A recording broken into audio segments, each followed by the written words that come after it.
Welcome to episode 218 of the Steel Cage Podcast. Thanks so much for listening. My name is Darrell Johnson, occasionally known as the Beast from the Middle East.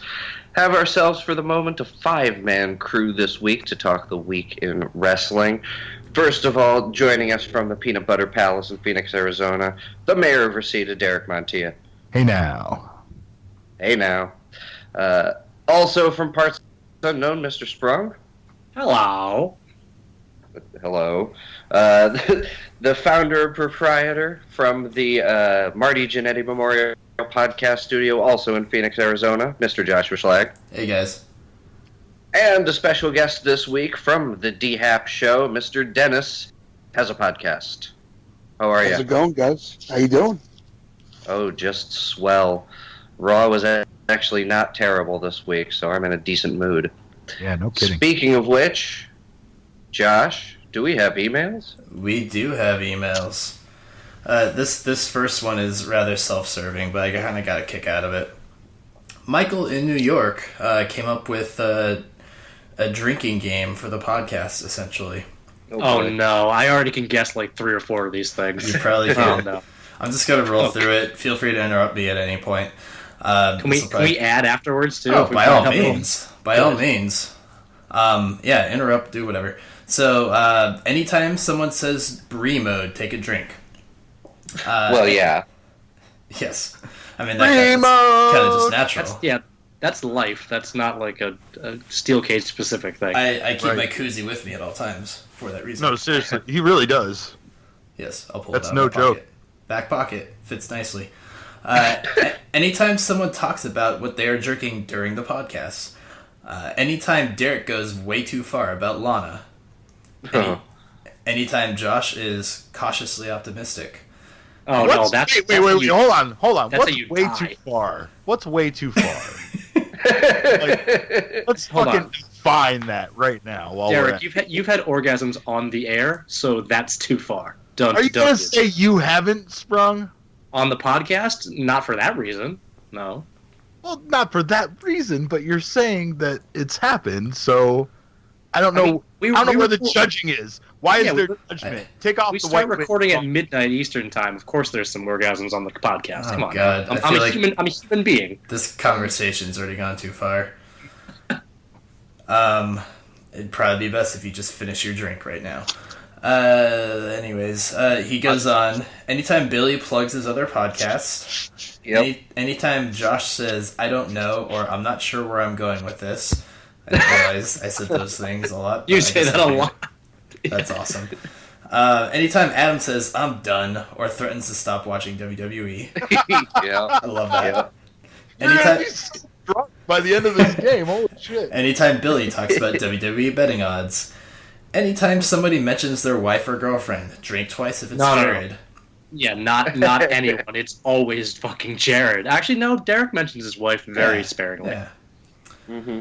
Anytime someone struggles to pronounce Grieg's name, it's Grieg, it's not that hard. Yeah, great. Anytime Hunter is told to shut up. Anytime Sprung says NXT is better than WWE. Really? That's just facts. Yeah. So you want me to not tell the truth, or you want to drink? Which way is it? Both, I guess. Both. Yeah. NXT is better than WWE. I can prove it. NXT tickets for TakeOver are more than WrestleMania. Proof. No shit. Proof. I think there's a little bit of scarcity involved in that. Okay, if they had booked the Raw venue, they would have been 3 times the amount of Raw. Guaranteed. Fair. Anytime Darrell gets a little bit too emotional when talking about Daniel Bryan, arguably I'd say Bailey as well. Or Santino. Yes. Santino. Yeah. All of those are true. Anytime Billy shows up at least halfway through a podcast. Like today. Like tonight. You'll be drinking today. Anytime Sprung shits on this particular list. Anytime Josh defends this list. Hold on. You didn't even pause long. You didn't pause long enough for me to shit on it. Come on now. Hey, I gave you a second there. Wait, what's the guy's name? This is Michael in New York. Hey, fuck yourself, Mike. Yeah, there it is. That's at least once. Anytime Darrell has a connection issue, which I believe we actually had 1 or 2 during the Open, which is always amazing. Oh, did we? God damn it. It's always really minor, but it's not like major enough to stop and redo it. Anytime an Arizona sports team is mentioned, yeah. Go Diamondbacks! Yeah, that's Go not fair. Noles. Go Cardinals. Anytime somebody shits on Roman Reigns, limit 5 per show, drink responsibly. Anytime That's the one with a limit on it, really? I know, right? Should have it. Anytime Billy makes a racist comment, drink twice if it involves Titus O'Neil. And finally, anytime Derek has a rant that contains more than 10 profanities. Oh, nicely done, you asshole. One. That's one. Yeah, you got 9 more. Keep going. Yeah. All right. Thanks, Michael. That was fun. Next email comes from Joey in Parts Unknown. He writes, so I'm curious which websites you guys use for wrestling news and opinions. I've used Lords of Pain for years, but it has taken a nosedive in recent years, linking to WWE interviews and useless updates on which D-League TV show The Miz will guest star. No thanks. So he doesn't like Lords of Pain anymore. Yeah. I feel that same way about several sites that I visit, actually, because I think it's just the way that news has gone. I don't feel like dirt sheet websites break the news the same way that they used to 10 years ago. It's just not the same. The information is already out there. If you really want that information, just be on Twitter. Follow the right people on Twitter. Reddit. Squared Circle Reddit. Reddit, that's definitely. I mean, if there's something on any site, frankly, it bubbles up to Reddit. So that's a pretty good source, I would say. I have an emotional connection to Lords of Pain because it was one of the first dirt sheets I ever went on. I was on their forums when they first started, and then I actually joined like a fantasy football league for years with a bunch of the guys who actually posted on the site and still do. So I kind of can't say anything bad about any of those sites. So mine was PW Mania. I used to write for them, actually. I used to have a column, and I used to be part of their dirt sheet shit, but I didn't really. I just did this. I just commentated on what I saw and stuff. I didn't. Yeah, but how do you get on their website without being directed to 16 other porn sites and all this other shit? Isn't that the one that just keeps kicking you around? That site's terrible.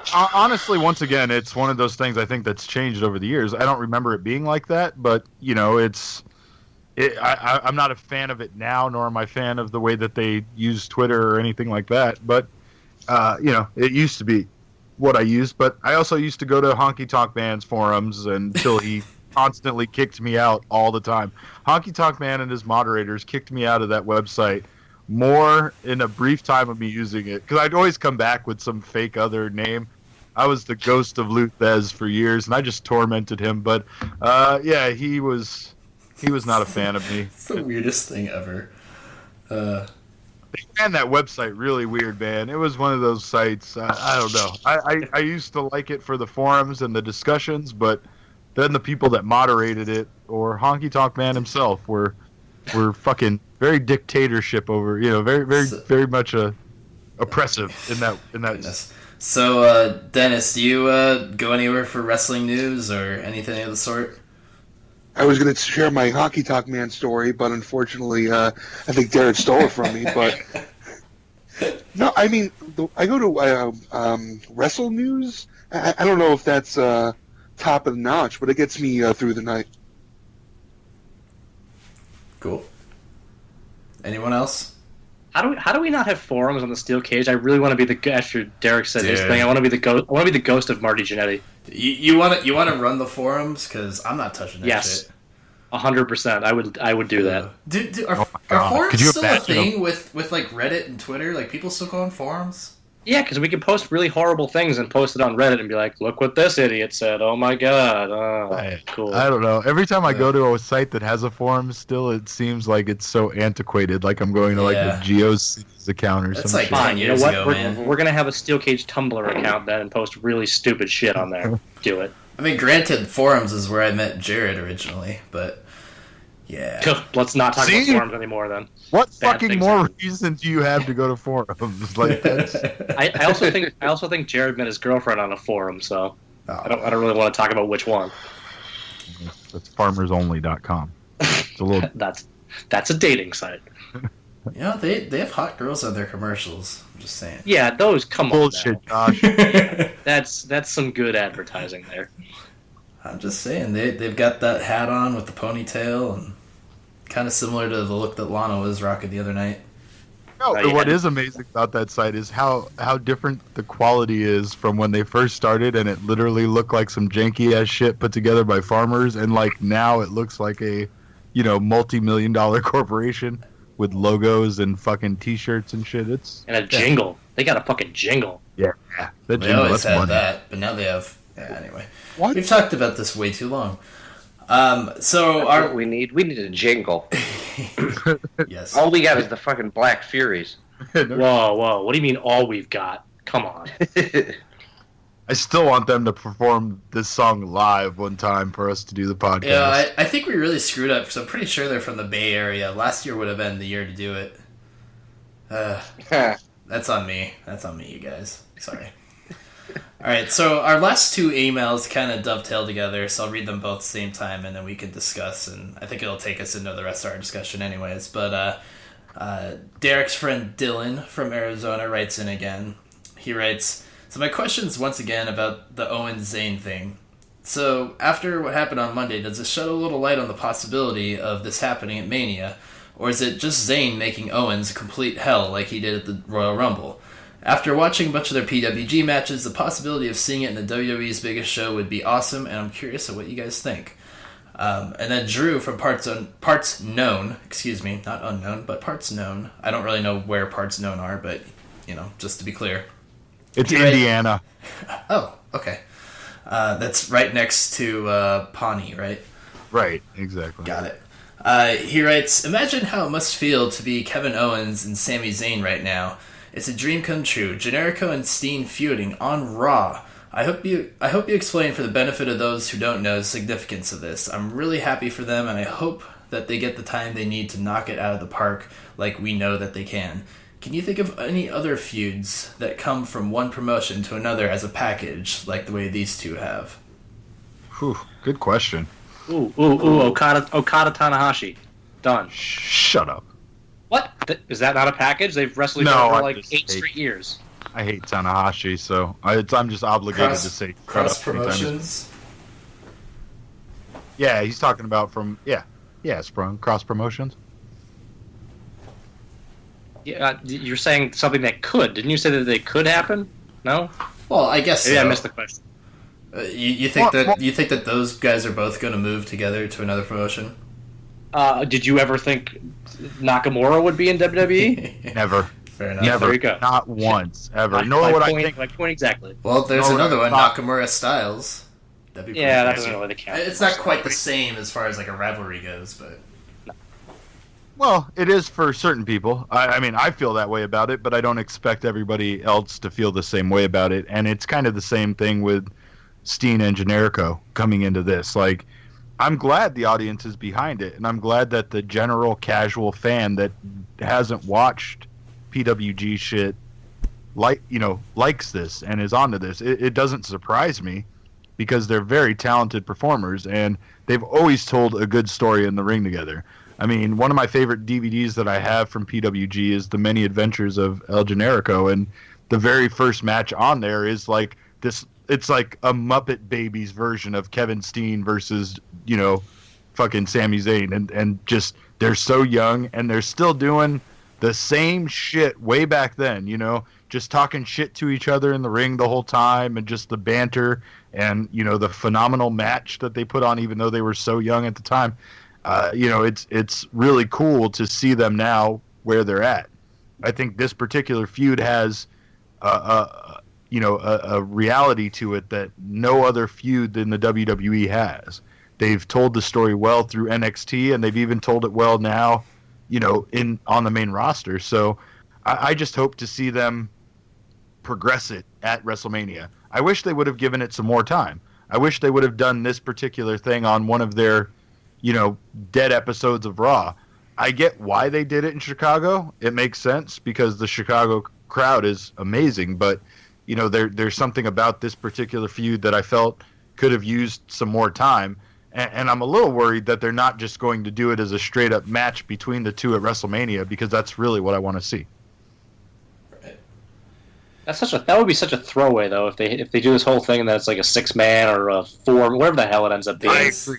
I agree. I'm just worried about that, because there have been rumblings around that as far as but I've seen rumblings of a 6-man, or I've also seen the actual one-on-one match being rumored. So you can't have it both ways. Make the U.S. title match the fucking that would be okay. Shit show of a match. Exactly. You can have Ryback in it, Kalisto. You can have all sorts of cool spots. Make it a ladder match. Do whatever. I have a serious question. I have a serious question about if it's Ryback Kalisto. Can I realistically go to the bathroom and back before that squash piece of shit is over, or no? Like, do I have enough time? It's a big. It'll last long enough. I think you probably have time to pee. You think they're not going to cut from that specific match? What else are they going to cut from? There's no real garbage matches announced so far, other than that horrible. The Andre the Giant Battle Royale. Yeah, but that's going to be on the pre-show. They don't even announced it if it's going to happen. Like, there's no mention of it anywhere. Yeah, that's a good point. I'm just assuming that it is, but I haven't heard it. Wouldn't it? It would, but Sprung's point is a good point. They haven't mentioned. I'm gonna check right now. I'm gonna go on the WrestleMania website because last year it announced it before the card was even coming together. It said an annual battle royal. There's no reason for them to have this match because they've done it twice and they've called it an annual match, but it hasn't mattered or made a difference at all. Yeah, WWE has never kept to this is an annual thing. They've never stuck to anything like that. But did they break the trophy both times too? The first time it didn't last 24 hours. The second time, I don't even know. Yeah, there's no mention of this on the website. I think it's on Big Show's mantle right now still. He probably, is very proud of it. He's the only one with a mantle big enough, too. So. Oh, I came up with an answer, by the way, to an actual feud that should have happened if one of them wasn't a dipshit. Samoa Joe, CM Punk could have happened. That was an indie darling feud for years. Oh, yeah, that could have been great. Man. Yep, one of them happens to be here in WWE, and it's not the one you'd expect at this point. Huh. That's ridiculous, but yeah, that would have been really cool. Right? If he had lasted basically one more year in the company, Samoa Joe would have been in the same company. So I wonder if he would have lasted one more year in the company if he would have changed his mind with the change of direction, at least with the people that they were bringing in. I have no idea. Would you like to ask him? I'm sure he'd be happy to answer, or not. Well, and if he could have foreseen, all the setbacks he's having and trying to do the MMA thing and all that, I would not be surprised if he had second thoughts. But what's done is done. All right.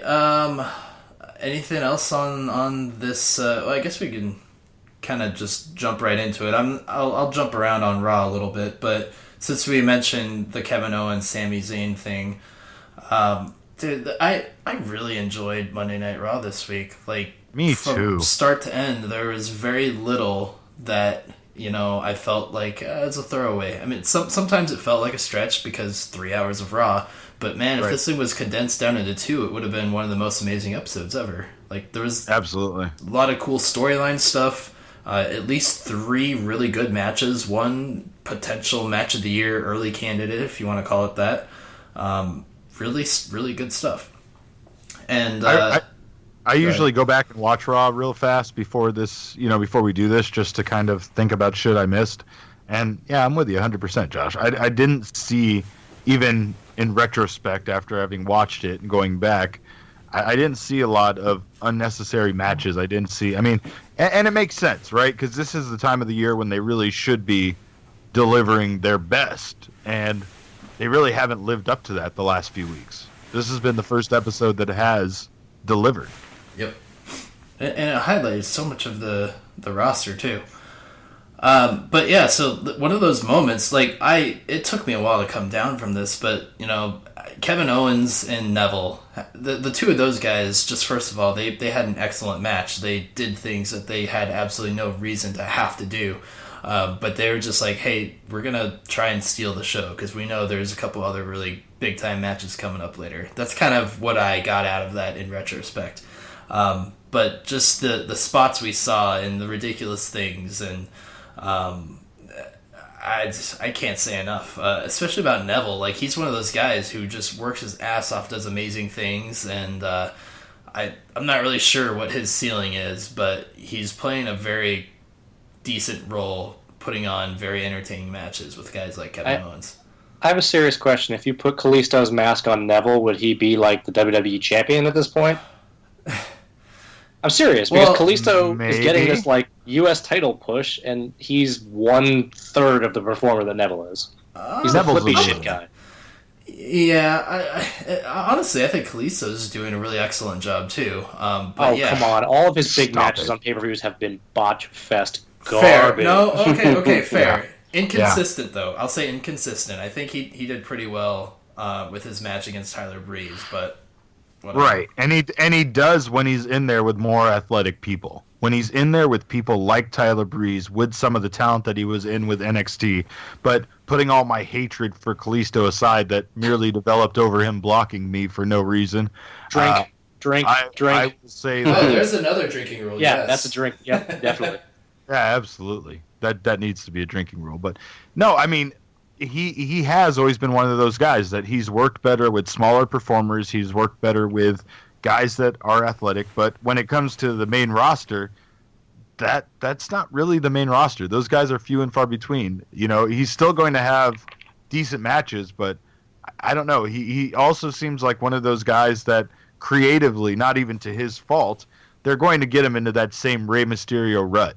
Like, Jesus Christ, even up to this point, the guy can't cut a promo without having mentioned Rey Mysterio and Eddie Guerrero in every promo.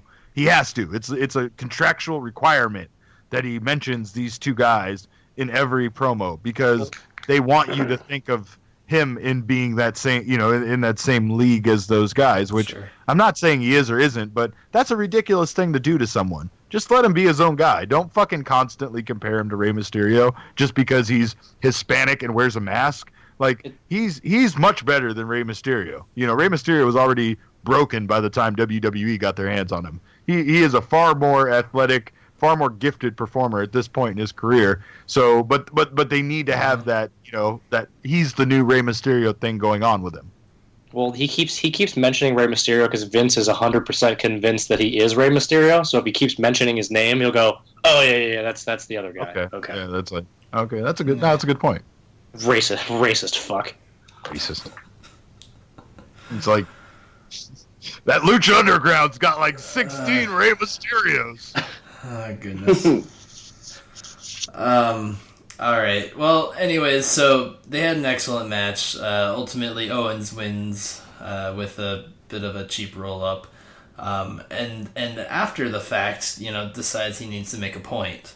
What that point is, essentially, I forgot to mention, the whole point of this match, Michael Cole actually set it up pretty nicely at the beginning, speaking towards, this is Kevin Owens looking for a WrestleMania opponent. This is Kevin Owens going out there and proving a point that, these guys aren't in his league, that he's not going to be able to come up with, nobody's going to be able to come up with a decent opponent for him at WrestleMania, and he's just going to go out there and just keep proving his point week after week. Threatens the apron powerbomb at the end, and of course that's, one of the big things, with that he's used to put guys out. And Sami Zayn's music hits, and I'm losing my mind, and everybody's losing their minds, and it was great. I was shrieking at the top of my lungs, like I sounded like a little girl. Like, Zayn is the name of one of those One Direction guys, right? Because like every time like something about Zayn pops up on Twitter, like people are talking about it, I'm like, I don't know, Sami Zayn. All right, cool. So like this is like our chance as wrestling fans to get back at all the One Direction fans, because now Zayn's trending again, but it's not their Zayn, it's ours. It's our Zayn. It's ours now. We got it back. It's ours. No, man, I didn't even see that shit coming. Like, that's the greatest part of that. Totally. Even with like Kevin Owens has been talking about looking for a reputable opponent at WrestleMania for like 2 or 3 weeks now, and the fact that like I didn't, it makes all the sense in the world when you look at it that it was Sami, but didn't see that shit coming at all because they have him so involved in what he was doing in NXT. Plus, I don't know if anybody noticed, but did they dye his hair redder And is he in better like everything about him? It was like one of those times where they talk about true love or love at first sight. Like the air smelled sweeter, the music was more beautiful, his hair was redder, and his abs were more prominent. Like everything. Drink. Oh my God, what the hell are you talking about right now? Amazing. It was amazing. It was so awesome. Can we add a rule? Anytime he gets way too into a male wrestler, we need to drink? That made me uncomfortable. Dude, I'm actually with Derek on this one. Oh, God, really? Oh, yeah. Fucking little hearts in my fucking eyes and it shit. It just felt so right. Like, it didn't feel like, this is an NXT rivalry. It felt like this is the next step of this rivalry, and these guys both deserve to be in that spot on the main roster. Potentially, hopefully, on the big stage of WrestleMania even, and it's not out of place. That was cool. Oh, that match as the opener at WrestleMania would be amazing. I want that. Oh, yeah, shit. Talk about a hot start. Yes, that is like the perfect, let's see who can follow that match. That's what you need in the opening spot.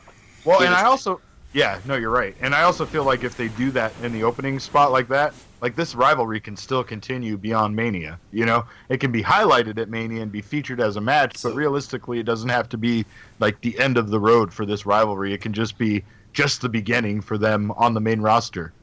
So I have a confession. I know generally the backstory of these two guys, but I haven't really seen their matches outside of starting with NXT essentially. I know that, going back to ROH, they started off, as partners and did some stuff in PWG as well. And in both places, had matches eventually against each other where they just, blew the roof off the place. But between now and WrestleMania, assume, that becomes a match at Mania, I'm going to be spending some time going back and watching those, and I'm very excited to do so. I'm sure I'm probably not the only one on the podcast right now who's in that position, right? Oh yeah, I mean it's gonna be like I said, that Generico fucking DVD just on repeat for me.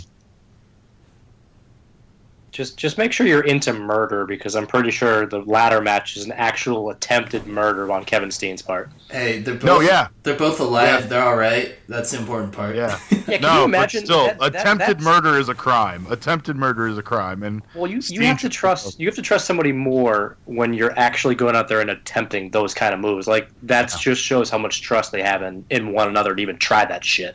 Right. Well, here today I saw on they did an AMA with Adam Cole, and someone had asked Adam Cole what his favorite Kevin Steen story was, and essentially his favorite Kevin Steen story was about a time where when Adam Cole was first starting, he was going to get entrance music, and in the locker room, Kevin Steen had asked him to show him what he was going to do when he came out and what his entrance music was. And when he showed him, apparently Kevin Steen told him it was terrible and that he should never come out to that music ever or do any of that. So he proceeded to take like 3 other options from their music guy and then hold like a vote in the locker room of people like watching Adam Cole come out and do his entrance while coming out to different music. And eventually he found him the same theme music that he still uses to this day. And that was the reinvention of the Adam Cole character. So when I hear shit like that about Kevin Owens and I think about his relationship with, Sami Zayn and all they've been through, like all of that makes so much sense, and it makes sense as to why Kevin Owens has gotten as far as he has and why he's as good as he is, because he cares about little shit like that to the point to help out somebody with their theme music, or to give real criticism like, nah, that's not good. That music isn't good. So, but yeah, I mean, these two guys, they've just had, as far as, wrestling goes, a volatile relationship. That's been a big thing of their indie relationship where they love and hate each other. They're either a tag team or they can't stand each other. So that's one thing that's been very cool about what they've done in the indies, and it's translated really well over to NXT. I mean, we're in a generation where people can look shit up on the internet, so it makes sense to carry that shit over into WWE and use what they already have as a continuation of their story. Sure.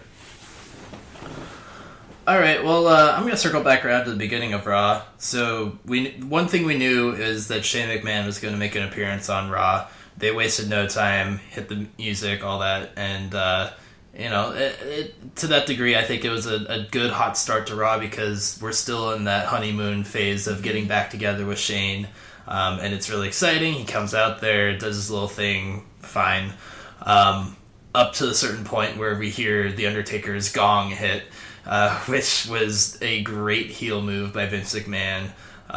The crowd got really hot on him. Like, I even almost justified the things, they start off with the asshole chant, of course, which has been a little while since we've heard that, which is kind of cool. But, even going so far as doing the what chants and the CM Punk things and all that, like, normally those are chants I absolutely hate, but in the context of Vince McMahon and in the context of this story, like, it almost kind of makes sense for them just to go at him real hard with that stuff, at least for a little bit. That was the most hateful CM Punk chant I've ever heard a crowd do. It was so hate-filled. Yeah. Don't do it again next week, Pittsburgh, but, it worked this time, I think. But ultimately, Vince McMahon delivering a really solid heel promo outside of that beginning, destroying the old photo of him and his son, the touching family photo, just literally stomping on it. And that quote, that was a little much. Yeah, it was a little much, but I don't care. I haven't laughed harder at something they've done on Raw in months than I did when Vince did that. I don't know why I found it so funny. It's so over the top. Exactly. Great. Were you hoping he impaled himself, Derek? Are you just an insane person? No, it was the minute that he pulled out the picture, I knew exactly what the fuck he was going to do for some reason. And the minute that he stomped on it, I just started laughing maniacally like an insane person. Maybe I am crazy. I don't know, Sprung. That's a good point, but I was genuinely worried for him. Like I'm an old person now. I'm like, ooh, there's a lot of glass on the ground. Don't do that. What are you doing? Oh, Vince, you could slip. Yeah, at his age, if he cuts his foot in a bad way, he's gonna die. He'll just die. He had his shoes on and everything. I think the bigger worry was later. Seriously? The bigger worry was later when Lana was running back up the ramp without her shoes on. Did they clean up all the glass? Shit! Wow. Do you even think of that? Go. Yeah. I didn't think of that because I was too busy watching her run up the ramp with no shoes on. Are we gonna gloss over the comment Shane made that we've all been thinking for years? Yeah, 2 years. Because we're still talking about Lana and that little jean skirt she was wearing. So stop. Sprung, please save us. Go ahead. Yeah, you are a disgusting person. Shane basically saying the people with talent are being held back no more if he gets into power, and the people that have been pushed to the forefront with a lack of talent. All he needed to do was wink at the camera or say, Roman. Believe that. But, what the fuck? I know they're doing these things where they're kind of goofing on us, but that comment, the people that don't know are just kind of who the hell is he talking about? And then they probably ask questions, and then they'll eventually figure out they're talking about Roman Reigns and be like, oh, maybe this will sour us on Roman Reigns' heel turn time.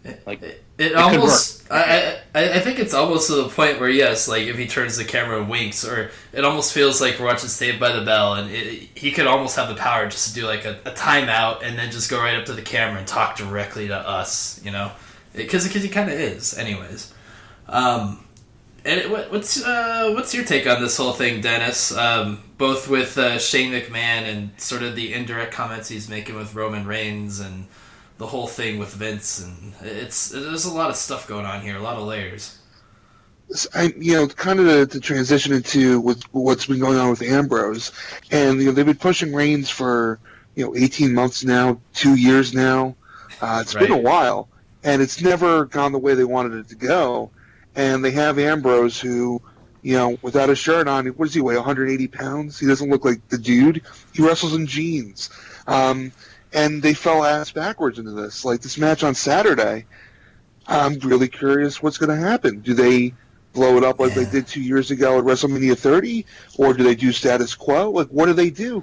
And, listen, Shane, when he came back 2 weeks ago, everyone was stoked because it was not the status quo. It was something different. Mm-hmm. When you think back to the Authority storyline, it's been going on for, 3 years now? and it doesn't serve any purpose. It's not going anywhere. If it ends, it's going to end unceremoniously. It's been going on since Danielson was healthy, and that was a long time ago. So I want to see Ambrose become Bryan from 2 years ago, but I don't see that quite happening. And I don't know how you justify Shane McMahon going over to The Undertaker at WrestleMania. So they put a lot of that stuff out there, and it gets you excited that it's something different, but creatively, it feels like they're in such a corner in a lot of directions. That's a good point. Good point. I think the other thing too with this whole situation has been as far as the Authority goes, the Authority only comes out when they want to do the main storyline stuff. That's been the thing that's annoyed me, I think, the most about the Authority is that, every once in a while, like they did on Monday, they kind of threw it around at Dolph, and that made sense, and it was kind of cool. Yes. I like the fact they brought up that tweet that Dolph, deleted. That felt very real. It felt like, finally they were doing something, because I remember earlier in the day when people were talking about Dolph deleting that tweet, and so it just kind of fed into people already, spreading rumors and shit. And it seems like they're finally using social media with their storylines in a competent way. But the bigger thing with the Authority has been why isn't the Authority just involved in the entire show? Why is it that all they give a shit about seemingly is the tie? That's part of the Authority involvement, and there's been no change to it. I mean, that's the other thing too, is there's no change. I've never seen them push somebody this long, for as they have for Roman Reigns, for it to be as unsuccessful as it is. But I was going to ask you, Dennis, do you think that the Ambrose thing is so obvious to people like us because we're the fans that watch it? It seems like they're just catching on to Ambrose being a big deal with the fans, yet we've been saying it for, probably since WrestleMania last year. I don't know. I feel like they're behind the eight ball on so many of these guys. I mean, we're, the IWC, so you get behind guys like Cesaro, you get behind guys like Ziggler, 4 years ago now, whatever it might be. They're always behind the eight ball, and are they going to take advantage of the opportunity that's there, or are they going to let them die? I will always go back to Survivor Series 2011 when Punk won the belt for the 400-day reign. People were chanting for CM Punk, but the number 2 guy at Madison Square Garden, where people were chanting for, we want Ryder. It goes back to that. Ryder was the most over guy in the company 5 years ago. Yeah, so no shit. Listen, it says something to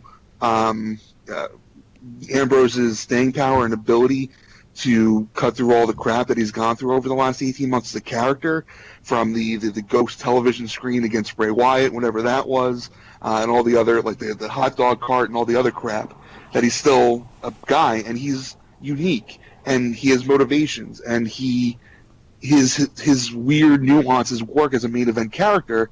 Yes. And I'm curious if they're going to give him a schmaz on Saturday, or if they're going to have him go down clean. Because it'll probably be Brock Lesnar interrupting the match, I would assume.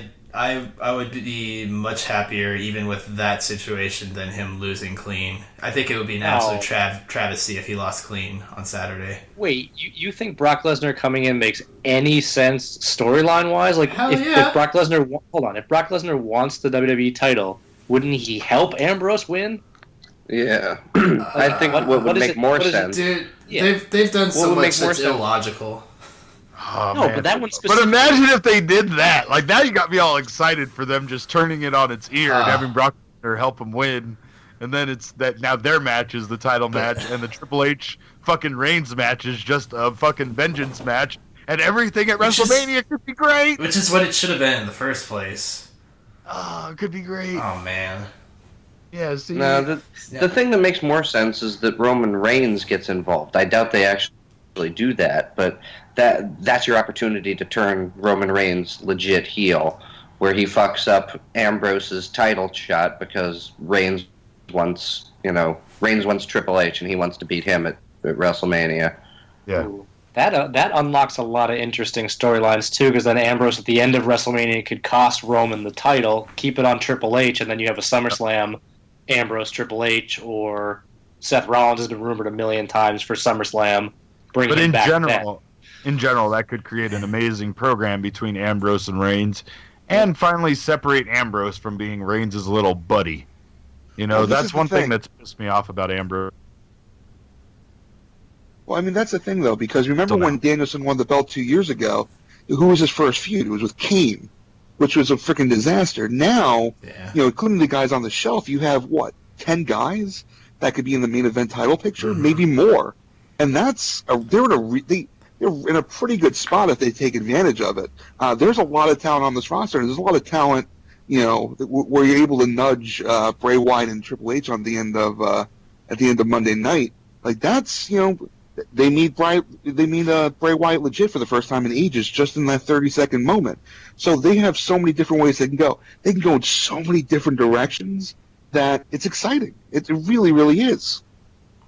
Few moments make me make weird audible noises that don't contain Lana, but that moment when Bray Wyatt got in Triple H's face at the end of the show, Dude, man, that was something It's- special. it's that was something way special. Totally, and it's the reason that I've essentially rolled my eyes and been like, oh come on guys. Anytime I've heard comments about Bray Wyatt getting buried or they're completely screwing him up and making him look weak and everything, because for a while they were.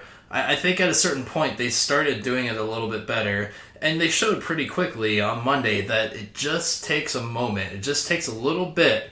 And all of a sudden you believe it. Like it's not Zack Ryder staying there face to face with Triple H. It's Bray Wyatt, and it's believable, So Well, it would have been more believable if they hadn't just had the Wyatt family lose to team random old big guys. yeah, but you know what? Yeah, no, I didn't we've care put that in the about that. past already. Nobody's that happened dwelling on that. that happened 3 weeks ago. So like, what? I know It's the- done. I know the short memory forgot thing. about but you can't just shit on him and go, but he touched the title, guys. He touched it. Like, he rubbed it. No. It's cool. It's not shitting on it. It's just saying that was a cool moment. And to what Josh's point is that literally that moment, just him doing that, made it interesting. It made it exciting. Bray Wyatt is one of those guys that they could pull from out of nowhere that honestly is a viable main event guy that they're not using as a main event guy. A lot of people have been clamoring for him, just like we have, to win more and to have more of a presence. And, I mean, it's all just writing. Nobody gives a shit about really what's happened in the past as long as out of nowhere they just direct his future into a more prominent position. You know what his booking has been? I just thought of this out of nowhere. He's getting the Money in the Bank winner booking because he basically loses all his big feuds, doesn't really have anything going on, and then all of a sudden he'll come in and win the title. But they forgot they gave the briefcase to Sheamus and not Bray Wyatt. Does that make any sense? Yeah. Especially if, Yeah, it does. if he had the briefcase on Monday night, that would have been even a more incredible moment. Right? Right? Yeah, Because I sure feel like the way we see him, if he just had Luke Harper was holding the briefcase, we go, oh, this all makes sense. Like he doesn't need to win. He doesn't need this or that. But- He just has that briefcase. But from a storyline perspective, he doesn't have a briefcase, but he's got these big dudes behind him, and when it comes down to it, if he really wants to get in that title picture, he probably can muscle his way in somehow, some way. Again, forget about what happened 3 weeks ago, but That's the funny thing about WrestleMania is we're going to it and I'm excited for it. I don't think the card is as bad as I thought it was going to be at one point. So overall, I'm cautiously optimistic for WrestleMania. But for more than that- Josh, whoa. more than that, I'm actually really excited for what lies beyond WrestleMania. Like, I'm excited for what happens once we're done with WrestleMania and what happens going forward, because we've talked about the talent, but they really have just a wide open opportunity to create some really cool shit post WrestleMania. Seth Rollins comes back, John Cena comes back. They're going to have a lot of stuff. Plus, obviously the signings they've had, the Bullet Club coming up, maybe them being on the main roster, Nakamura possibly being on the main roster in the next 6 months. There's a lot of interesting, exciting shit going on. So WrestleMania is fun, and it's shaped up that they've done a decent job at booking it. But I'm truly more excited for stuff like, the Owens Zayn feud to carry beyond and what we could see, post WrestleMania. for sure. Reigns being a factor. Yeah, wow, we just jumped around a lot, and I think we covered most of Raw, but there's still a few points I kind of want to run back through. The beginning segment with Vince's, uber heel promo and all that stuff going on, there was a particular quote I actually wrote down because as soon as he said it, I was like, dude, that line was just phenomenal. But Vince McMahon saying to Shane, "My greatest creation will put to rest my greatest failure." It just cold-blooded. I know, right? And just really hypes up the Undertaker, and I don't know. It still feels weird to me, the fact that the Undertaker is just Vince's puppet in this whole thing, and he's just going along with it, for a paycheck, I guess. I don't know, or maybe it is because he is his creation, and they have a history, and he is the Undertaker because of Vince McMahon, or I don't know what it is. They're probably not going to explain it, but it's I don't know. Like the whole thing between like Shane McMahon, all like the training stuff that they've shown him do on Twitter and Instagram, and then taking out all the local indie wrestlers. I mean, security guards on Monday Night Raw, like with the flurry of punches and all the knee strikes and the Muay Thai and all that stuff. Like they're trying to make him look legitimate and that he could actually take on the Undertaker, and showing that video package too, which was really awesome. Like the whole thing, it feels less like a joke, and it's like, oh shit, this is actually gonna happen.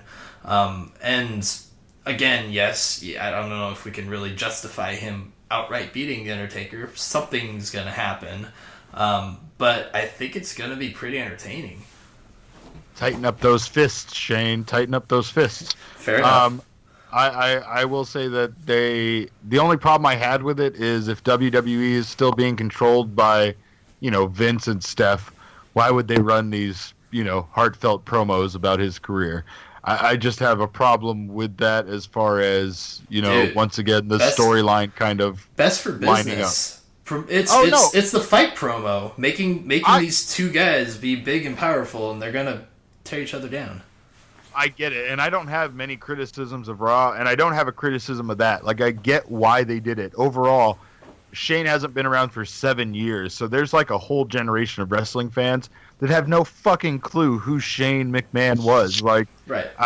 They've never seen him wrestle. They know he's Vince's son, but they don't know what he's done in the WWE. Dude, this is Floyd Mayweather and his crew, pumping up his opponent to make it seem as if this guy he's fighting actually has a chance, and you actually want to tune in and watch it. Right. And honestly, that's one of those things that it could simply be addressed by a backstage segment saying something of that.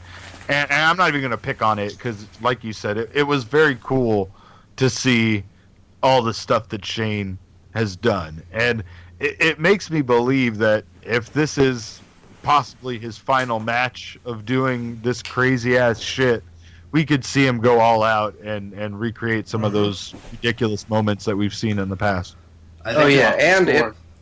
And it confirms what I've been suspecting for 2 weeks now, that the surest bet is that at WrestleMania there will be garbage cans underneath the ring. Yes. So many garbage cans. Coast to coast, baby. Love it. Yeah, what's he gonna jump off of or go through? Because it's gonna be something like that. The Hell in a Cell. He's gonna jump off the Hell in a Cell. No. No, he's not. Please, no. He's going to jump off of it. Foley is the first and last person to do that. And that was a shorter one. I think Billy said he's going to jump off of the big display hanging over the field. That would be the first. Yeah, that would be. He's going to jump off the world's largest jumbotron. Yep. Yeah. Goodness. Makes sense, there's probably some weird places in that stadium they could explore if they really wanted to as well, but. Yeah, why has no one discussed that? That video board is going to be awesome for WrestleMania. They're going to do some cool they're going to do some cool shit with that. Yeah, that's what I just want a good view of that video board. That's why I haven't really looked too hard. You're going to have it'll be enjoyable for all of us to watch WrestleMania on that board. That's why I actually was thinking of getting standing room only tickets, because you can see that from anywhere in the building. Yeah, totally.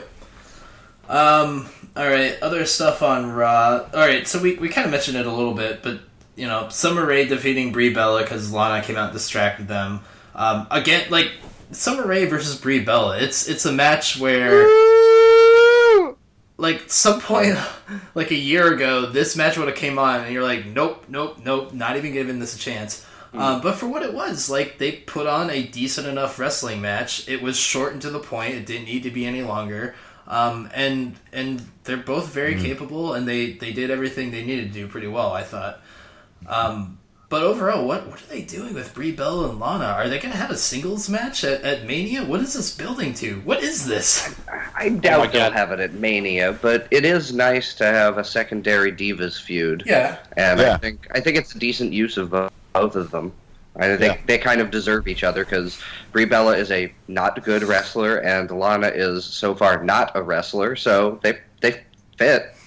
Well, and I might just be really giving into the rumors about Brie Bella potentially retiring, but I feel like that it might ultimately lead up to that kind of match in some way.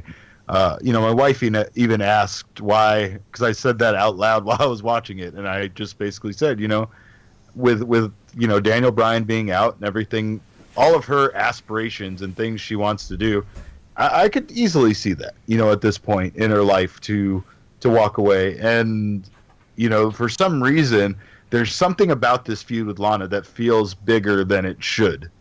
Like, it feels like they're working towards something or whatever. If all they're really doing is just having a singles feud between these two, then they've done a really good job at building it up. Because there's something overall that feels like it's going to lead up to some sort of stipulation that's bigger than, somebody leaves the company or something like that. But I don't know. I could, once again, like I said, I could just be falling into the rumor trap. I think there's some legitimacy to that whole thing. I think it's more than just rumors. Like, they've outright come out and said that, they want to start a family and all that sort of thing. So, it makes sense that this is the final run for her, whether it's Mania or shortly thereafter. Right. But I do think that I would have thought it would have been against a better opponent. Like, not discarding Lana, but it just seems kind of weird to have it against somebody that doesn't really wrestle. Dude, totally. It's odd to me. I'm not sure what they're doing with Lana. I don't know. Like, I'm very skeptical. I am cautiously not so optimistic about her abilities of wrestling. I hope she proves me wrong. But, we saw her rocking her old Ziggler gear, and she nailed one move, and she did it fine. And then she fucking went outside and taped a White Snake video, motherfucker. Yeah. Oh, goodness. I don't know. I'm not sure what else to add to that.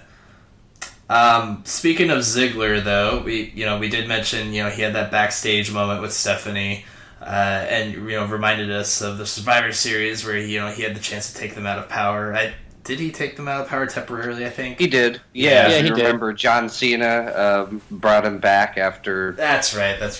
Yeah. That was how could you forget the best line ever? I'm gonna kill him anyways. Oh, so good. But just that little moment with Steph, I think, kind of helped propel Dolph, at least for that moment last night. And putting them in an elimination tag match against Rusev, Barrett, and Sheamus, it was, hey, the lads. Interesting was happening. Yeah, oh gosh, I don't think we're allowed to call them that. The lads.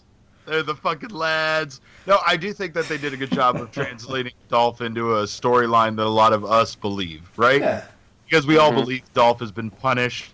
We all believe he's been held back. We've gotten to the point where we almost don't even give a shit anymore. Like, we went through that phase, and now we're like, yeah, Dolph's just Dolph. It's whatever. He's fucking done.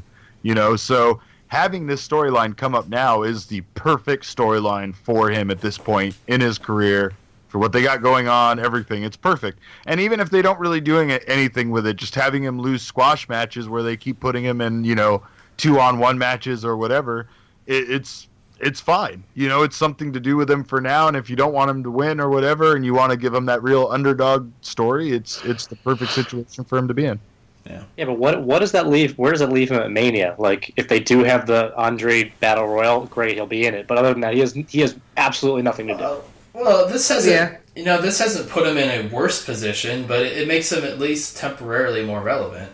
No, he was in the IC hunt when they had that 5-way, wasn't he? He was involved in that match, wasn't he? I don't know. I'm pretty sure he was in that match. Probably. What are you talking about? The fatal 5-way with for the ladder Ambrose's match title last year. No, 2 months ago, or when Ambrose lost his title, the Authority took it away from him.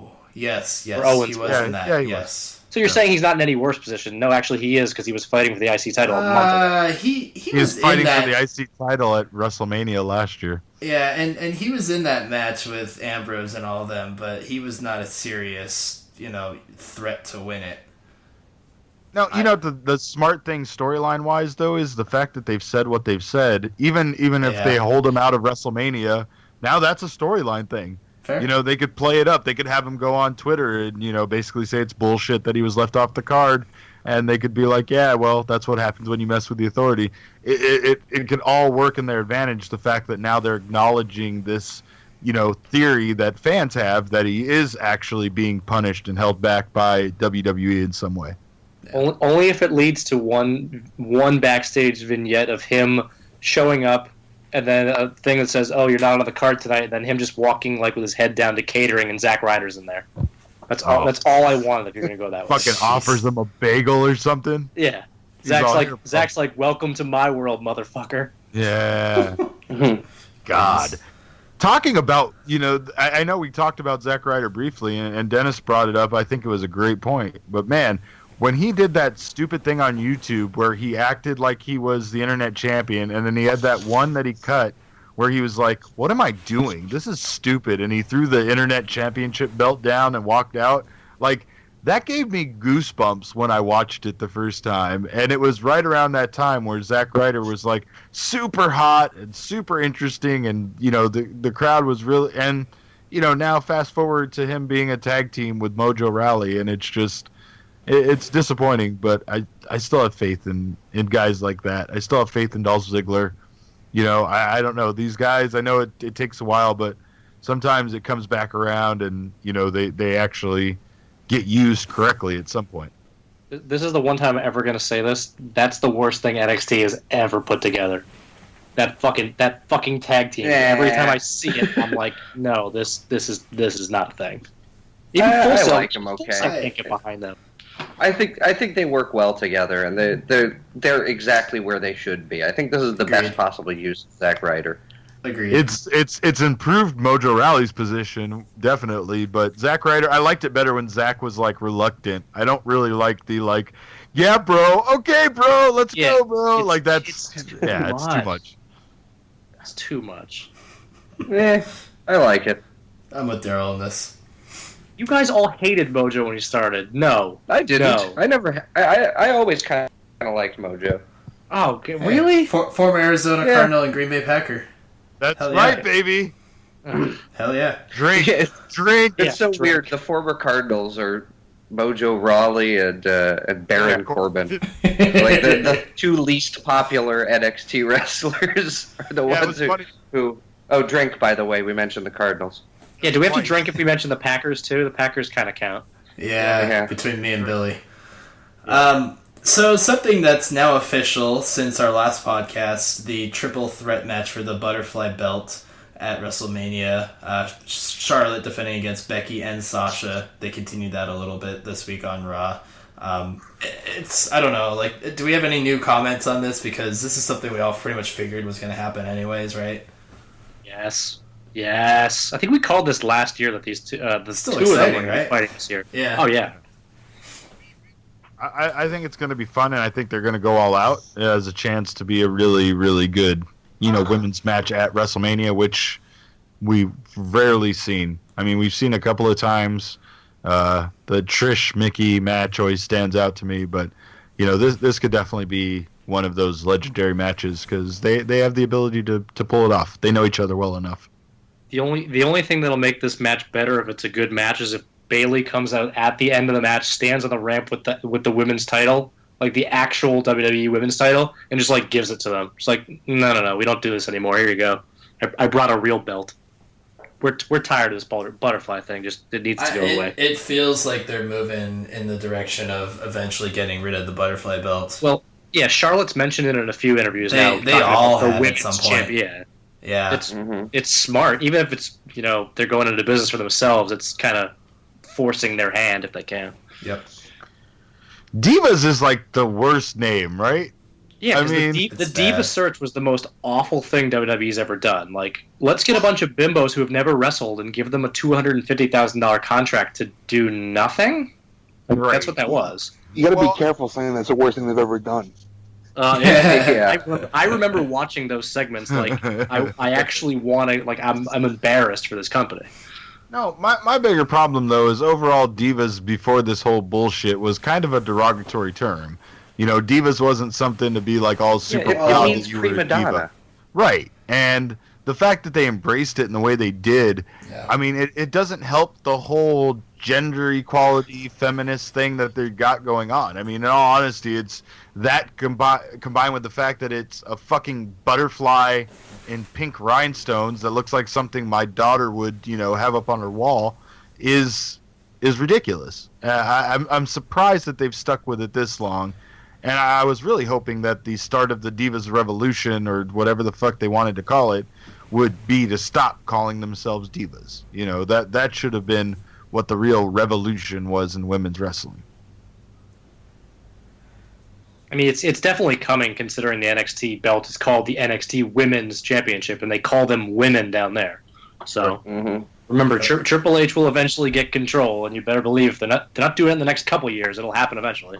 And they have a badass roster of women in NXT.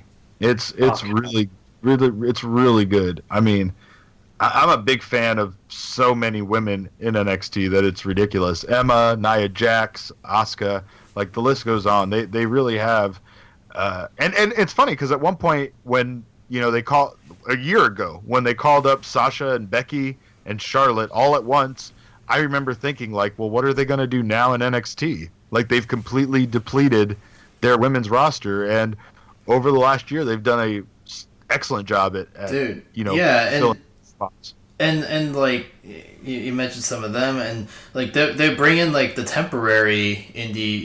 We had Santana Garrett come in and do a little stint, which could eventually turn into something more. We saw Evie. We've seen like a bunch of these other chicks. Santana Garrett's going to be Sister Abigail. Yeah, she's going to be Sister Abigail. She did that one thing. No, it's gonna happen. I don't know. I think she's kind of way too hot for that. But like there's. I'm mad at Derek for not even mentioning Alexa Bliss. What's wrong with you? Totally. Oh my God, she's amazing. Yeah, that would be a good use of Alexa Bliss. Having like a Wyatt family member. No, I just meant her in general. Like, you didn't mention her as one of the people that's down there. She's still great. She's a great wrestler. So good. Yeah. She might be, like, besides when Sasha is heel, she might be the best heel that among all women wrestlers. Yes. Yeah, when she turned heel, it felt like everything clicked into place for her. Like, she was doing the whole glitz thing that felt very, cute. But when she Which went fits, because heel, she is very cute. Oh God, she's adorable. But yeah, no, the heel thing though, it changed her into being a performer, and I think that's exactly what she needed, because she is adorable. So it's very fitting that she went the opposite way and is like this badass, controlling little tiny thing. Tiny person who will kick you in the face. Are you trying not to say cunt? Wow. Oh, you can say cunt. It's perfectly acceptable. The worst thing about her glitter, glitz, sparkle character is that when she gets called up to the main roster, Vince is going to go, "Where's that little pixie girl? Put her on the roster." Yeah. She'll get that music back. Glitter, glitz, sparkle, stupid. Like, no, we don't want that. Like, it was fun and cute. That was it. I don't think so. Like, I mean, you see the things that she does in the ring. Like, she's very capable in that regard, but I think as a manager, she's at least as good, if not possibly better. Like I've mentioned it before, like she is everything that Sunny was when Sunny was at her peak with the tag teams, and she's somebody who could play that exact same role, but even better. But she's doing it without using her sexuality to do it. Yeah, she's hot, true. But she's not sticking her tits in your face, going, "You like these pairs?" Well, And Sunny would do some of that, but Sunny would also be super conniving, and like she's got the conniving thing down. Yes, absolutely. I feel like I'm cautiously optimistic about Bliss because of things like Emma. Like when Emma came up, we loved her being quirky and fun, and then when she came onto the main roster, they didn't explain any of that, and they just made her like this ridiculous character. And you're like, no, she was cute because it was subtle. It wasn't like in your fucking face, retarded. Yeah. She's not mentally handicapped. She's just goofy. She's just goofy. Way too far. Right. And we know they don't learn lessons immediately, but eventually they learn most of these. Yes. That's what I'm saying. They could bring up Bliss and be like, "Ooh, she's this little pixie. Have her like wearing wings to the ring." Like, okay, no, come on. Please don't. Yeah, please don't do that. Funny side note, by the way, to the Santana Garrett Emma match. Like Santana Garrett totally came out to a obvious B-side remix of Emma's music. Like it sounded exactly like Emma's music, but on a different tone. So the only thing that made it stick out so much was the fact that she wrestled Emma, so it sounded like Emma's song, just kicked it into a different gear. Evil Emma. No, evil Emma, yeah. But it was so noticeable on this week. I laughed at that. I can't believe that WWE didn't really pick up on them using, an obvious disregard to Emma's music, but just a small point that people noticed and pointed out. I think that everything they've done, though, with the women's division, like you said, Josh, the people that they brought in that aren't part of the main roster, they've been excellent, and hopefully they continue to, go after, women on Shimmer's roster and other women in indie wrestling that are as capable, as these girls are. And keep mixing it up with some of the other, talent that you're finding. It's the fact that you're bringing in experienced wrestlers to help, other wrestlers that are learning in your performance center how to come along that will make it, work. Exactly. They're embracing the heck out of it, which is cool to see. All right, last major point from Monday Night Raw. The match of the night, one of the best matches of the year for sure so far.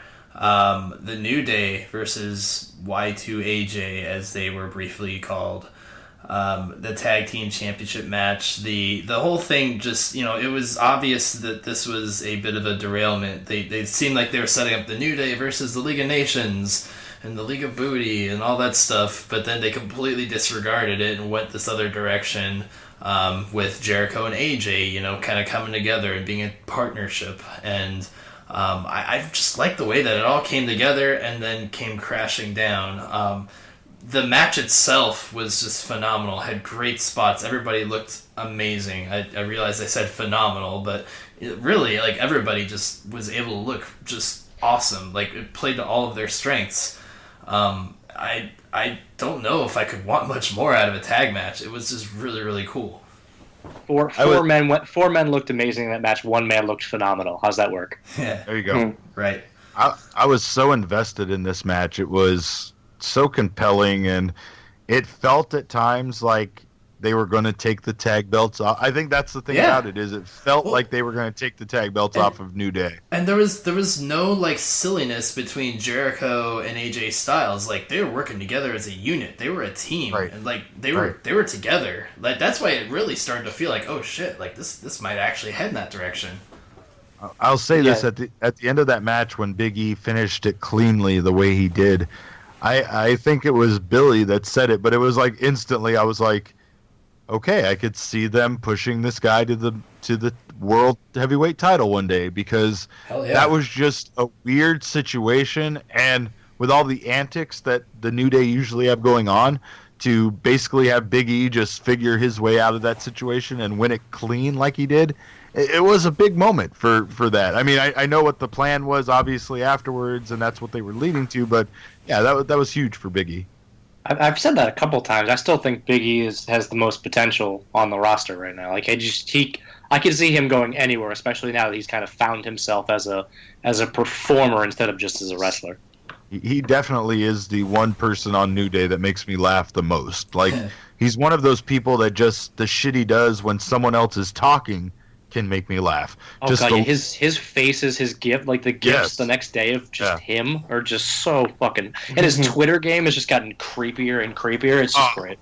I was so surprised that he broke his Twitter game to say that nice thing he said about my daughter on that message a couple of weeks ago. Like, that surprised me. I thought if he was going to say anything, it would be some shit talking, and it was like, you know, when's our tea party? Can I bring an imaginary +1? And that shocked me, you know. But that's the thing that's funny about Big E is like my daughter legitimately likes his antics. His skipping to the ring, his fake swimming when he gets into the ring, and shit like that. Like, it makes a 4-year-old laugh, and it makes me, as a 34-year-old, laugh. Like, we're sitting there in unison, laughing together at his shit. And obviously, that's not something that any performer on the roster right now could do. So, yeah, he definitely has a ton of potential. I really hope you don't have to explain his gyrations to her. I hope that's not one of the things she likes. No, it's not. She likes everything he says. Like, to her, his voice is gold, and like everything he says is funny, and she runs around the house repeating it, and I wouldn't have it any other way, because there's nobody else that I would want to hear, you know, her repeating than Big E. You know, I can never get sick of "Don't you dare be sour." Dig it. All right, so what are they doing at WrestleMania? By the way, we're gonna do this bullshit 4-way that they do every year, because you said that they have the ADD thing where they keep jumping around, but they are actually facing them at Roadblock. They just announced that today too. Wait, they're facing League of Nations? They're facing the league. They're facing. Hold on, I think it was Sheamus and Barrett, which has never been the combination of those 4. So I'm confused at where they fucking pulled that out of. Maybe they'll face a different combination. Britain. Yeah, maybe they'll pull out. Maybe they'll pull out a different combination at WrestleMania, like Rusev and Sheamus or something. I don't know. I feel like that's quite possible. Yeah, anytime you see Barrett involved, since he's eating pins left and right, you're like, maybe this isn't the final matchup. I don't know. Yeah. They deserve I do like the phrase "eating pins." He is eating pins. Come on, eating them left and right. I guess it's a very different image in my head. Okay, yeah, I can see where you could get that. They need a big match. We need to see a huge entrance at WrestleMania for them. They deserve it. I think that's definitely happening. Whether it's League of Nations or on the pre-show, like I don't want them to get a pre-show match. Do you think that would be the case? That's what it was last year. It was pre-show, and then it was tag match, battle royal, and then the main card. Who were the tag team champions last year? Cesaro and Kidd. Yeah, well, and they were hot. They were hot at the time too. They're nowhere near New Day hot though. No, I would be shocked if the New Day gets relegated to the pre-show. I'm just saying, if it's a put together, here's these 4, here's the Dudleys, here's the Usos, here's whatever team comes back. I don't see, right? and like you see the Dudleys and the Usos, like I kind of see those guys ending up in the Battle Royal, and I do see the League of Nations carrying over, because it really seemed like that's the way they were setting it up. I don't think that Roadblock's going to end that feud. I think Roadblock is just to pick that feud back up. Because Go ahead.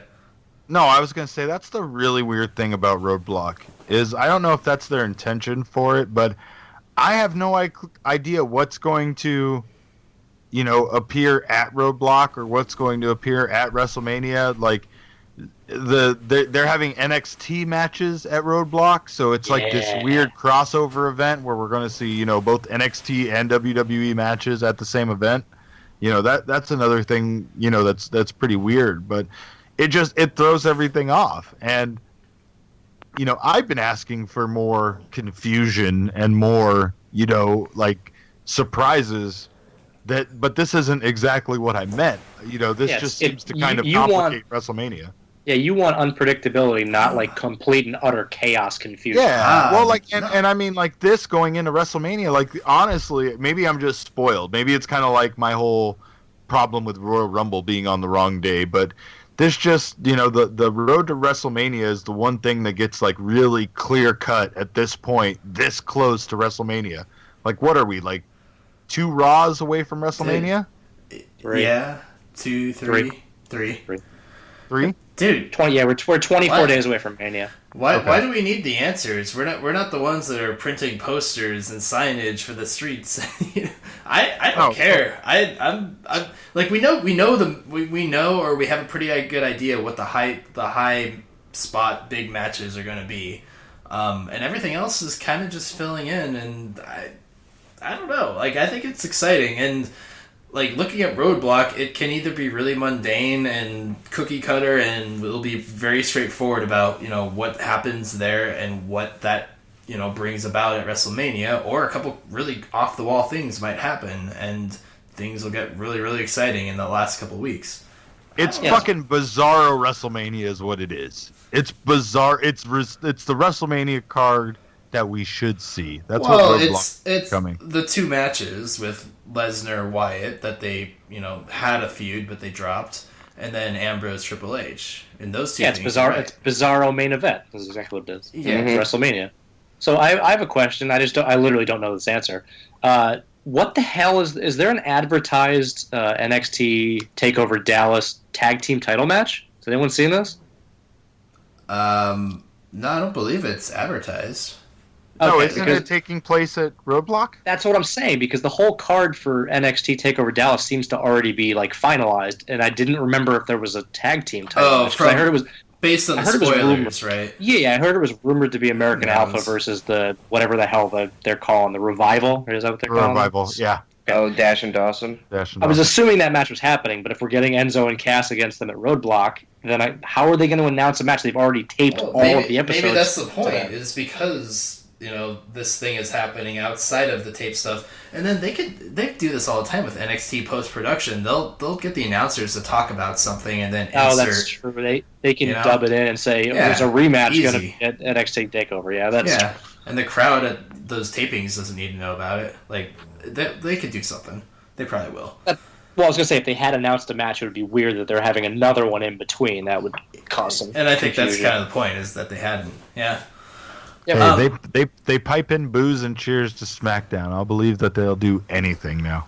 So I've saved one of the bigger things. I think Sami Zayn is pretty freaking huge, but another thing that I think was pretty huge this week on Raw, saving this for Dennis especially, because I know he's going to want to talk about this, but the Chris Jericho heel turn at the end of that tag team match.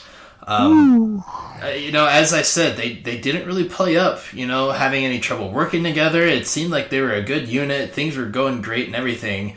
But then Jericho just really made it obvious that he's felt disrespected. Everybody wants to cheer for AJ Styles, and he just annihilated him afterwards. He called him a son of a bitch. He shoved a shirt down his mouth, just destroyed him, and went all out heel Chris Jericho, which is the best thing he's done in a long time. I think it's the best Jericho.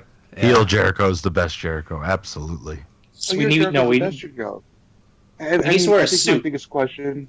Well, if you do a combination of him with a tie and a light-up jacket, and some bedazzles on the tights, I think we'll have a nice little thing going on there. But my only question is that you do a best 2 out of 3 over the last couple of weeks, then they become super BFFs, which I love that they put a shirt out together and then break them up immediately. Yeah. That's all Jericho. So God bless him there. It's still on the front page of the shop, by the way. It is still on the front page of the shop. They're trying to sell as many as they can before they have to ship the rest off to Africa. And isn't this the first Jericho-related merch in 10 years? Yeah, no shit. It's great. It's the biggest dick move that he could possibly make. I love it. But are you excited for a WrestleMania match? Because we've seen it a couple of times before, and it's been good. I think this is a good use of Jericho, because Jericho is, 45? He's going to be 46 this year? Putting him in with a tag team with a super, he's in his late 30s, but a super talented dude who's doing rope moves and all this other stuff. This is a great use for both of them. And then you go back and put Jericho in a singles feud at 45. Listen, he can still do the lion salt, he can still do a lot of these moves, but he's obviously a step slower than he has been. And again, we've seen the match over and over again. If we see some really good character work from Jericho over the next couple of weeks, which I think he's capable of, we can get hyped for it. But right now, I'm listen, it was a great match, a super great match, a super great moment. But where the hell do we go from here? I think they'd have to do a 2 out of 3 falls match. I think some sort of something to make it a little different, whether it's 2 out of 3, whether it's a submission match, because Jericho always has his submissions. They've been promoting But AJ's. He already tapped to him though, because that takes a little something out of that too. If it's fair. you already have a couple of other no DQ hardcore type matches with Yeah. Lesnar, Ambrose, and Hell in a Cell. So I mean, like, short of like, I don't know, custody of her child in a pole match. I don't know. Like, where do you go? Yeah, what's Judy Bagwell doing these days? Get out the scissor lift. I don't have a good answer for that. I was excited. Now you've just shut it all down, Dennis. Wait, Listen, Dennis, you killed the optimism. Congratulations. Well, I mean, listen, I think you guys know, and people who know me know I'm as big a Jericho guy as you're going to get. And listen, I want to see some character work out of him. We haven't seen it the last couple of face runs. Heel Jericho is about as good as it gets. I think 08 Jericho might be the best wrestling character of the last 15, 20 years. Mm-hmm. So it's still there. It's still capable. He doesn't need to be, 2002 Jericho in the ring anymore. He doesn't need that. But I think, if he is just a complete, tool, it didn't quite equate with the Punk feud 4 years ago at WrestleMania, but along those lines where he's kind of a jerk, but he's right. And that's the best kind of heel, right? Where the heel is a jerk, but there's some honesty in what they're saying.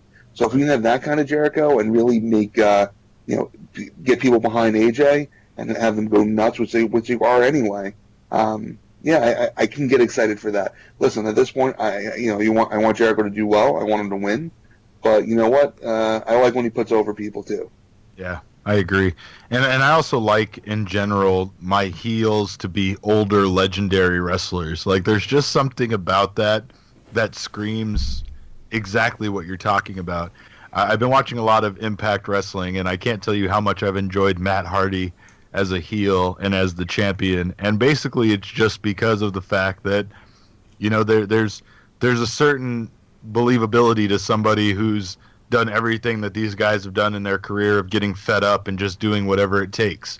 Like, it seems to be a believable reality for a wrestler to go over the course of their career, especially once you start facing younger athletic guys that can do like flippy shit off the ropes and all the shit they can do.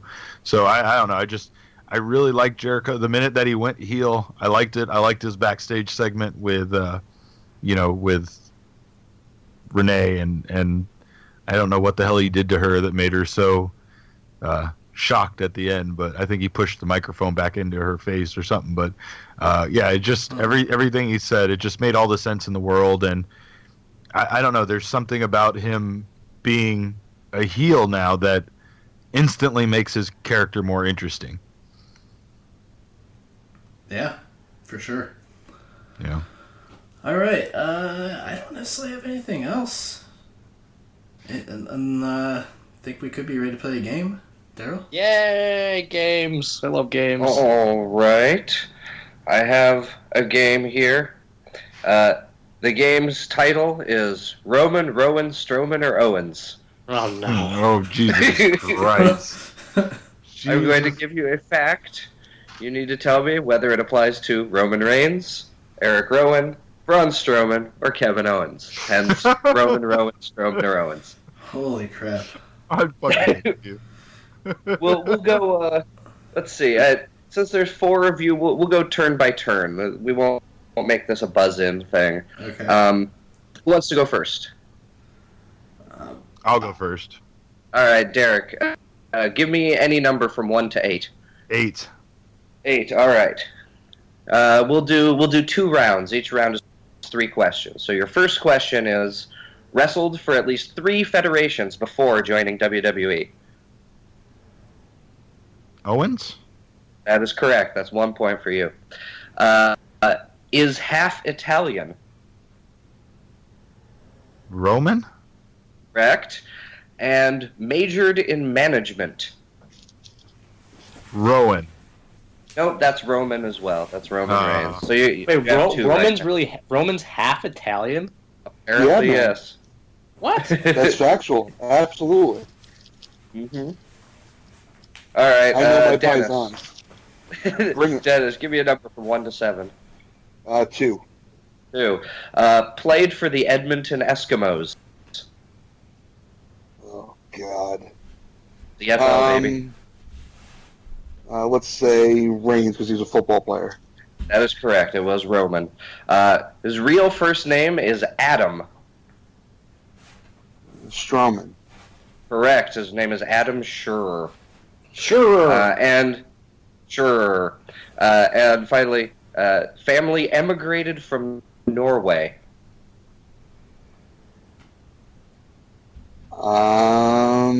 Let's go Rowan. Correct. You're 3 for 3. You have the lead right now. That would have to be Rowan. Look at him. Yep. All right, Sprung. Give me a number. 3 ain't enough. I need 5. All right. 1, 2, 3, 4. All right. Born in Pensacola, Florida. Roman. That's Roman. Ring name is an indirect portmanteau of his past career. Rowan? Nope, Strowman, because he was a strong man. Okay. Yeah, sure. And his original in-ring surname was Leaky. Yeah, that's Roman again. Yep, so you went 2 for 3 on that one. All right, Schlag, which one do you want? 2. We've done 2. I'll give you 3. Okay.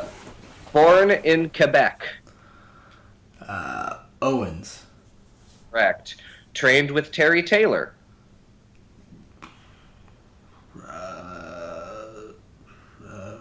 Roman? That also is Owens. Yeah. And was born in Charlesford, North Carolina. Strowman? Correct. Okay, so everybody has 2 except for Dennis, who has 3. So I'll let. So let's see, Derek. I'm going to give you number 1 just because I'm tired of people giving me numbers. In kayfabe, according to the storyline, he has an IQ of 143.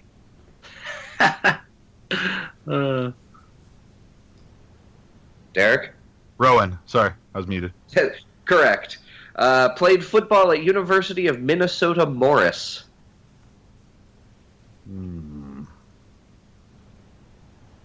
I will go. No. It's not an answer. Rowan? Yep. Okay. And his first ring name was Thoruf Marius. Thora Marius? Thoruf. Thoruf. Thoruf Marius. That is the worst ring name I've heard. What the fuck is that thing? Is that Rowan too? Yep, it was all Rowan. So you finished with 5. Wow. That's the auto ring username generator worst name ever. Uh-huh. What the hell is that? Speaking of which, Sprung, I'll give you these. Was once known as Man Squatch. That's got to be Strowman. It is. It's Strowman. Finished 5th in a reality series called Alt for Norgay. Excuse me, what was that last word? Norgay. I'm really scared right now. Is that Rowan? It is. It means all for Norway. He was in a Norwegian reality show. That's kind of what I was hoping for. And according to WWE.com, among the 4 is Build the lightest. Oh, shit. Roman? Nope, it's Owens. Fuck. Fat Boy Owens is the lightest of the 4. Ha! In your face, Billy! I was gonna guess they were. I was gonna guess they downplayed Owens' weight, but I didn't think they'd go for it. What's he billed at? I forget. I think it's like I don't remember, but I didn't write down the numbers. 140. 196. Yeah, 140. He weighs less than I do. I heard he's a featherweight. If he was in UFC, he'd be fighting featherweight. Sure. All right, Schlag. Was once a rosebud. Strowman. Correct. Went to Georgia Tech. Roman. Boo. And well, according to me, in my ears, this person's hometown is constantly mispronounced by Lillian. Owens. Yep, it's Maryville. Maryville. She keeps calling it Maryvale or Maryville or something. Yeah, Maryville. Lillian mispronounces lots of things. Mm-hmm. Yeah. So you also finish with 5. But Dennis, if you go 3 for 3, you will have the championship here. You ready, Dennis? Bring it. Let's go. All right. First question: is Catholic? Oh, come on. Huh. Reigns. Yep. Roman is Catholic. Has the record for most eliminations in one Survivor Series.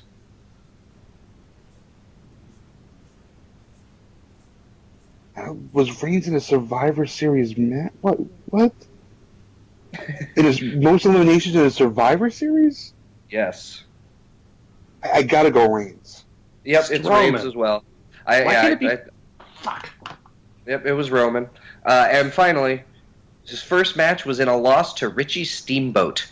Not Ricky, the Dragon Steamboat, but Richie Steamboat. It's gotta be Roman Reigns. Yep, you got it. 6 for 6. Congratulations. Hey, 6 for 6. My brother would be proud. That's a weightlifting Hey, joke. Thanks for coming on, and see you later. Kick him off. Kick him the fuck off. Get out of here. And that was a riveting round of Roman, Rowan, Strowman, or Owens. I feel like this is the Darrell, best. Love it.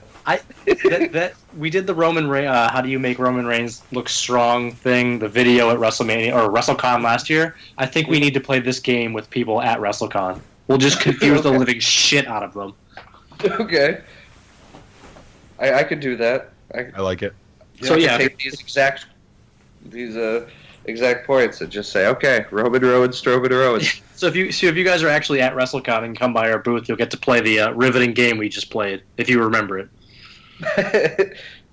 I'll find some new facts as well, maybe. Perfect. All right, time for winners of the week. Man. I think I have to give it to Big E. He had Solid choice. he had the pin in the best match of the night. He was delightful, and he has been for many, many months now. Although, honorable mention to Truth and Gold Dust. I've liked the direction they've taken with that. Mm-hmm. I'm going to give mine to Sami Zayn. I felt like he created one of the best moments of the night, and I think that was a truly memorable way to bring him back, considering everything he's been through since the last time he was on Raw. All right. I guess I'll jump in. I'm gonna go with Dean Ambrose because it's been working and it continued to work this week. He's extremely entertaining. He proves that he can stand, eye to eye with Triple H, one of the greatest ever in WWE. And Well, at least according to Triple H. he's built up his reputation. I would agree to Triple H at least to some degree. Maybe not quite the same degree, but and he nailed it. Dirty Deeds. I think Triple H might still be laying on the mat, to be quite honest. I didn't hear any reports of him getting up after the tape. No, he did. Rolling. Yeah. He said he did. So. Yeah, the rumor is that he was removed when they had to have another event there. They're just like, sir, you need to leave right now. Yeah, the roadies for Foreigner or whatever had to peel him off. I guess honorable mention to Triple H for that sell, by the way. My winner. I was just gonna say, did you guys see that sign from the fan in Chicago? It just said, "I'm here because Roman isn't." Yes, I like that one. that is a good one. My winner of the week is Kevin Owens had a good match. Just his facial expressions when he sees Sami Zayn are absolutely amazing. Yes. I love everything about it. Honorable mention to the framing industry because who the hell destroys a framed picture like that? What the fuck are you people doing? Stupid. It was a beautiful frame too. I know, that's what I'm saying. They're gonna get repeat business too. Good for them. Good for them. Maybe their appearance this week will cause more people to break their frames. Yeah. So, Dennis, who's your winner of the week? I'm going to say the main event scene. You know, Shane McMahon at the top, Triple H and Ambrose on the bottom, Sami Zayn, Kevin Owens, A New Day, Jericho, AJ.